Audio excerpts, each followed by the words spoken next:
Allez, bonjour à toutes et tous, j'espère que vous allez bien. Je vais vous présenter un des trades que j'ai fait aujourd'hui sur le CAC et sur le DAX, sur une journée quand même très intéressante évidemment, mais ça on pouvait s'en douter depuis hier. Allons-y tout de suite.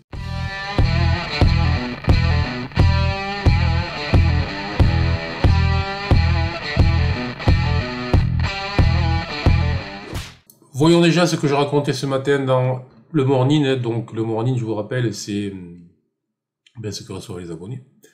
Donc tous les matins, j'étais plutôt haussier, neutre à haussier après avoir été quand même baissier depuis plusieurs semaines, et ce depuis le CPI de la semaine dernière et le reverse qu'il y avait eu. Et ce matin avec une ouverture, avec un gap très intéressant, avec de multiples configurations en double creux, double bottom que l'on retrouve à la fois sur les indices et à la fois sur un certain nombre d'actions, ce qui est toujours très intéressant. Et des objectifs haussiers, on verra s'ils sont réalisés ou pas, mais des objectifs haussiers qui restent quand même très importants puisqu'ils sont à 5-6% plus haut que les niveaux actuels. Donc effectivement, il n'y a pas de raison de ne pas travailler ce mouvement tant que mon BSI long terme 30 restera vert. Première alerte en M5. Et donc sur la journée, ce qui m'intéressait, c'était de rechercher des signaux à l'achat. Alors évidemment que certains vont essayer de vendre le gap, certains vont essayer de jouer la fermeture du gap. C'est franchement pas le plus intéressant. Mieux vaut essayer toujours de travailler le mouvement. On va travailler les fermetures de gap dès lors qu'on est dans des mouvements non affirmés.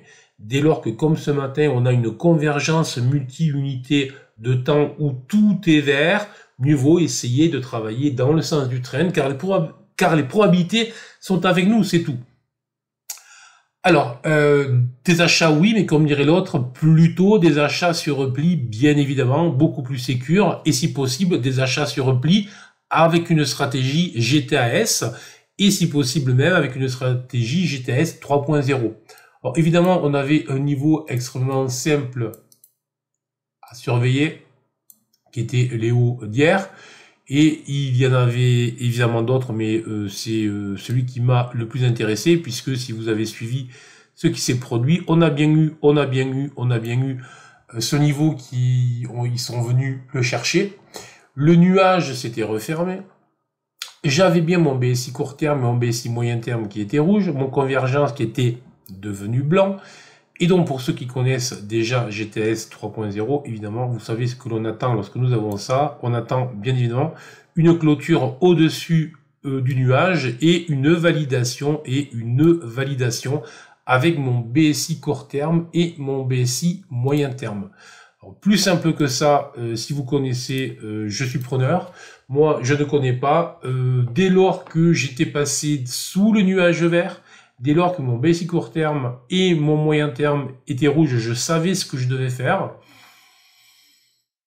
L'entrée, logiquement, elle se fait là sans aucun problème, sans se poser aucune question, avec un stop, évidemment, qui va se mettre là aussi, de manière mécanisée. On se pose aucune question, on sait ce que l'on doit faire, et si en plus, les stratégies, si en plus, les cours rentre dans le cadre du plan qu'on s'est fait le matin, évidemment que tout est beaucoup plus simple. Alors, la petite subtilité du jour que je vais vous montrer est la chose suivante, c'est la gestion de position que j'avais.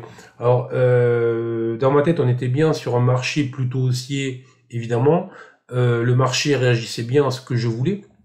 Donc jusque-là, ça va. Évidemment, lorsque je rentre sur ce type de mouvement, l'idée c'est aller rechercher au moins les hauts, mais toujours avoir en tête que le marché peut nous surprendre, que le marché est toujours là pour nous surprendre. Et ce type de stratégie, si on le travaille en trend following, on peut avoir d'excellentes surprises. Donc maintenant, avoir une excellente surprise, ça veut pas dire, parce que je suis trader, je suis pas un mec qui s'assoit sur les positions et qui va faire autre chose.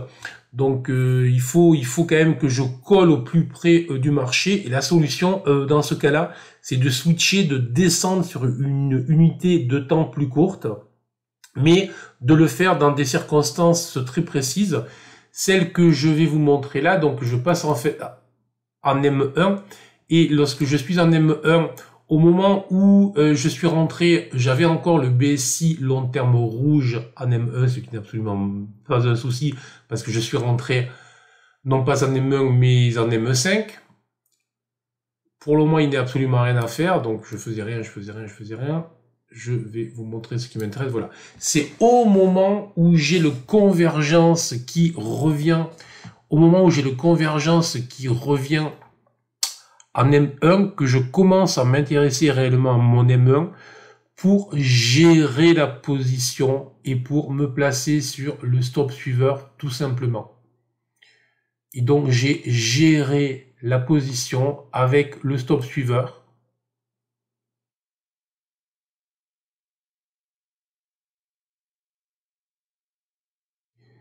Qui est le moyen le plus simple de se poser aucune question dès lors qu'on fait du trend following, voilà, avec une sortie qui me donne un peu plus de 35 points pour un peu moins de 35 points en stop, donc un risk reward autour de 1.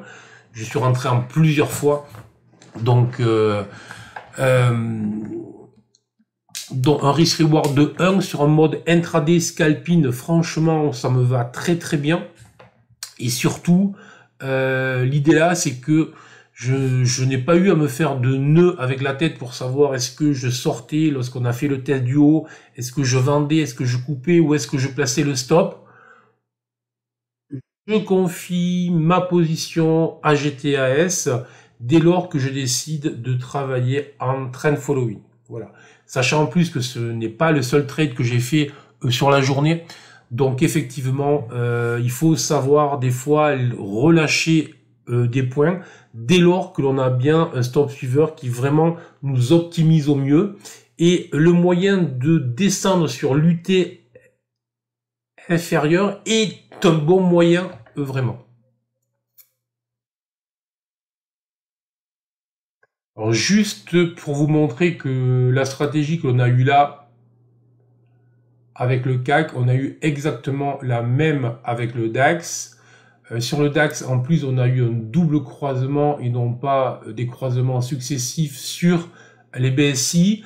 Alors, la différence que j'ai moins aimé, c'est-à-dire que l'on n'a pas eu de haut plus haut significatif et on a eu toutes ces ombres hautes là. Et bon, alors, j'aime pas trop rentrer, c'est bien de rentrer, de valider avec les indicateurs, mais j'aime bien que le mouvement des prix me valide tout ça. Et là, en l'occurrence, ça ne se faisait pas, donc j'ai préféré le CAC, alors que généralement, bien évidemment, sur les stratégies de type trend following, je préfère travailler le DAX qui a un momentum beaucoup plus fort que le CAC. Allez, j'espère que ça vous a plu. Si ça vous a plu, vous likez, vous partagez, bien évidemment. Vous commentez surtout, c'est ce qui m'intéresse, je vous le rappelle. Je compte sur vous et sur ce, je vous dis à très bientôt pour une prochaine vidéo.